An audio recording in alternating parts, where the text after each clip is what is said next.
bad. Yeah, a little heelish. Yeah, like, I mean, gosh, don't you love watching those jerks? Like, I mean, I don't know, there's something that's so arrogant and ridiculous about them that you just, like, you love to watch them. But I think that's a good thing. Like, I am not against anybody getting over, and that's what the group's got. And it's organic. But it's organic getting over. So it's like, you just see it. Well, Marty, the moth, when he first started, it was like, and then all of a sudden, like, just doing the same antics and the same everything, just organically started getting over the crowd, and it's like, how? Yeah, and it's kind of like sticking with the plan, coming up with ideas, testing things out, seeing what works, and eventually it does. I mean, and he embraced it, and that's another. I mean, it goes back to a question of like, how much input do the talents have? And it's like, one thing I never want is for somebody to not be feeling what they're doing, because then it's definitely not going to work. Yeah. So you want them to 100% believe in the things that they're doing out there, and I think that will show, on the screen. Do you think the days of the heel and the faces is over? No, I don't. I think, there are ways to go about things. I don't think that necessarily change. I mean, okay, somebody could argue and say that Pentagon is the biggest babyface in the temple. He's the biggest babyface. But he does nothing. Babyface. Exactly. And I try to tell him sometimes, it's like, don't try to do babyface things. Don't try to be Hulk Hogan. And it's like, be Pentagon. And go out there and look at the people like you want to kill them, and they'll probably cheer for you more. Yeah. I mean, I believe that, and I continue to be that character, be a bad ass. Work for Steve Austin. He's the anti-hero. He's like the modern day Steve Austin. I always feel like you attach yourself to the wrestler that, for example, Stone Cold at the time to me was who didn't want to kick their boss's ass. Daniel Bryan. Everybody asked me why I think Daniel Bryan connected. Who never felt like an underdog, and I think Pentagon is the same thing. Who doesn't want to just go there, and when they get on somebody gets on their damn nerves, just, you know what, fuck, I agree. And I think it's like you said, some people like to live through those characters and say like, hey, this is who I attach myself with this right now. I wish I was a man dragon. I wish I was. We're gonna get a Facebook question, and then we'll get. Go ahead, Facebook. All right, I want to be nice to Brian Cervantes. He has a question. Oh gosh, Mr. Brian Cervantes, how many new wrestlers coming to Lucha Underground? See, he just tuned in. You can't ask that question, Brian. Well, I'll tell you this: on the first weekend, there's at least 5 on the first weekend. Whoa. So, I heard Butcher was one of them. Oh, Abdullah? we had a question right here. He's still wrestling? As far as the topic when it comes to ticket sales, can't you just buy them? You know what I'm saying? Like put them online and have a system in which you could buy the tickets. Because I mean, there's a lot of diehards here that are willing to pay to go to the temple. yeah, I don't know what the deal is with that and how we. That would probably be a better question for Eric, but I think it's in a way like have it be free. Like that's kind of the nature of TV tapings. and of Lucha Underground. Yeah. And it's like, I think we have, I hate to say it this way, but there's a little bit more control when you don't have a paying customer, if I can say that. And not that we control what happens. I mean, if anything, we let it spin out of control. But I don't know. Maybe one day that could happen. I was gonna say for future. I'm not saying so much buying them, but maybe doing more of a random drawing. That way, everybody's got a chance. Because I know there's a lot of people from outside of the LA that I see that I wanted to go and I wanted to go, and they can't ever go. Oh yeah, I don't care. Like the hardcores, we're always there right away. But then that's kind of one of those for maybe 1 week of like this week it's just gonna be random. So there's from this time to this time you get to register, and then it's gonna be random lottery. I agree. That's up to the event. Yeah, I agree. And in a way, it is somewhat random. I mean, but we've had people come from Russia Yeah, yeah. I think there's people that are. Marco's coming from Germany like March 9th. Yes. That weekend. Yeah, there's people coming from New York, Germany, Florida, Texas. I think so. Some people. Somebody drives from Texas every Tuesday. Will there Oh, also yeah, be March. merch? That's probably Brian Cervantes. That's probably Yeah, well, Brian. get ready. Will like the wrestlers be able to sell their masks and stuff like that as far as like? I don't know if that's what the policy is for that, but I'm sure there's a way you can just. I mean, nowadays we're living in, the future. It's like you could get a Pentagon mask if you want one.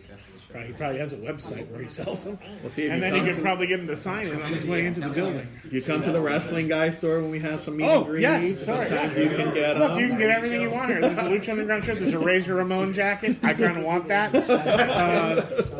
I might buy it before I leave here. there's a couple things you can do. Yeah. Compa, Is in the the back. Flow Temple gonna have like more seating or less seating or? I think standing room? it's about exactly the same. I think it's Wow. about exactly the same. We wanted to maybe expand. There was talk at the beginning to kind of expand it, but once we got into the space and Eric found like this perfect building, we're just like, it's too awesome. And then once it's gonna feel like, you're in a freezer. An actual freezer where they used to store meats or whatever the hell, the ice, giant blocks of ice. And we cut a big hole in one just to kind of give some depth to it and make it feel a little bit more open. But it's a cool experience. I know it's gonna maybe not be so popular with people. I personally like it better, and it's definitely cleaner. They're less. I don't know. Brian's been there a lot more than I have in the past few weeks. There's probably less cats. It smells a little less like urine. It's Brian, I'm not gonna have a migraine from the heat this time. No, I'm not gonna have a migraine from the heat. You're not. It's it's a lot cooler in there. I think that'll be the case, and hopefully. That was another thing to go back to the ticket system and why it happened. Fans were out there again, tailgating the whole day, and you're out there in the sun. 10 hours later, they're coming into an event, and we found that people were drained by that point, drained, drunk. Yes. I heard from Hot Tub will be banned. Oh, thank God. No, we have an actual hot tub that we installed in its own cold area. It's gonna have ice in it. Who referred to a guy that goes there? Oh, well, that's an online question. I had a question. Hot tub I never banned him. I don't think he was banned. I don't know what the Give him story a is cold with tub. that. Yeah, we'll give him a cold He's tub. got any injuries. Well, this time I'll be warming something over it, so it'll be all good. Compa, did you have another question? Or?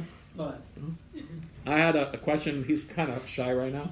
Richard had asked a question earlier. Why'd you kill B-Boy? Or Bale? That was Bale, yeah. Bale. They all got killed just because. Well, That's how- we were talking we thought that eventually I think in a way we wanted to show that Matanza was dangerous first of all, and I think we also wanted to show that Dario was really dangerous, and that he didn't care about some street thug. It's funny because even the police officer feels the same way about them, and it's I think that we thought we're starting to feel like, gosh, we can do a lot of things, and it was something that we always want to do. Is what if you killed somebody on a wrestling show? It's never been done before. I don't think. Maybe it has, but I don't think so. yeah, but that was he came was back to life, and I was there when we did that, and the whole storyline was for him to come back and have. I think it was a fake death at the time that we're going to do. So he had planned it to try to test his children. I can't remember. It was crazy, crazy time. We thought that it would be cool and it would send a message and not only to those guys, but we thought it helped tell a cool story, and I think it helped also. We thought Rodriguez's influence, it wouldn't be a Rodriguez show unless somebody got killed or somebody got bit by a vampire or somebody's head exploded or something like that. I think we try to make the show in his image, basically. and everything we try to do, we try to channel what Robert would he find cool. I'm hope that when he sees it, he's like, "Oh, that's awesome," which happens, and that is like the biggest compliment you can get is when you find out that Robert was like, "It's pretty rad, dude." So yeah, That's something too that I like about the show is that every so often you have that celebrity that goes in there, right? Sits with the crowd. And it's just so rad to see like how it's like the hot ticket in town, right? And you get like the one guy like Fluffy, I think of someone, and then Machete was there, and that's like I see him there. So that's very cool to have those people there. And before we go to that one, what do we? Is there anything special planned for Katrina? I mean, but that's my favorite character. definitely. So like something big. Yeah, stay tuned. Something big for the first weekend too. So for those that are coming, just Better not be on Saturday. The one day I'm not working. well, it's every day. Friday Okay. is gonna be explosion of minds. The one day I don't work, everything's gonna happen. Yeah, Every time I miss, something happens. I think the last time I went to a Indians Angels game, and that's when there was a kill shot and Fox. Oh, the 3 matches. Yeah, it was like the war. Yeah, you And need to see that one. everybody's like, "Oh, you missed it," and I'm like, "Well, what happened?" And the next day, I just see Fox with like a big old Yeah. bandage right here. Like, of course, I miss everything when I miss. Yeah, but just to answer the Mill and Katrina story will be brought forward, and Jeremiah and Phoenix and the whole, I guess like Love Square or whatever it is that's going on, not triangle. It's complicated, and It's complicated. yeah, it will be flushed out. If you had to compare crowds from Texas to LA, which one do you find the best? Oh gosh. Like we mean like South by Southwest and all that? Yeah. I mean, God, that was awesome. And that was a different kind of experience. I mean, it was a weekend of craziness and partying and everything. Not to say that the Temple I enjoyed them both. It was a different venue. I think it was cool for Texas, even like Houston and Austin, like that you saw. For me, it was cool that you got to see that there's fans other places, like to see somebody in Texas, fans outside, and they've all got Lucha Underground shirts on, and you're wondering, how did they get those? How do they know this show? How do they know this show? Right. How do they know the characters? Like, to me, that's a pretty awesome feeling. I think that's when you feel like this is something that's bigger than what we think it is. And that's a cool thing. It's hard to compare the two. I mean, if I'm going to say LA, and I'm not dissing the Texas fans, it's just we're here all the time. So, Right. I agree with that. because when you're in Texas, they're taking a lot of the chants, a lot of the things. They know a lot of things that the fans here, in a way, created and made, and I think that's why it's always got to be home first. Gotta be home. You know, no offense, I do love Texas. Yeah, I would imagine it's going to be incredibly flattering that those tickets sold as quick as they did. Yeah. And that there's still that much of a buzz on the show. Because, I mean, we're looking June 30th, 2016 was the last taping. Yep. And I know a lot of us that, are the hardcores. I mean, I always felt like it was going to come back. But, boy, there was certainly a part of me that was like, I just don't think it's going to happen. Yeah. And I'm so thankful that it is. Having said that, you were talking a little bit earlier, and I'm not sure whether it addressed this or not, but shooting out of sequence. Mm-hmm. I can remember season 3, man, it was like, what the hell's going on? Drago just came out with the trios belt, and now he's with now he's with Cobra Moon. It's like, what the hell? So, is there still that same kind of, was that put in place to kind of break spoilers? There was a few things that were put in place to break spoilers. Some of it was out of travel necessity. Sometimes it was difficult. Like, we had an issue with... So, for instance, like, if you notice that season, most of Taya's stuff, if you were at the shows, most of her matches and everything were all at the end of the season. We had some availability problems at the beginning. So, we had to basically... Wow. shoot stuff from like episode 3, blah blah blah, with Drago being with Aerostar and them because Taya was. That's one of the reasons. Yeah. Taya was unavailable for those things. So we knew that she was an important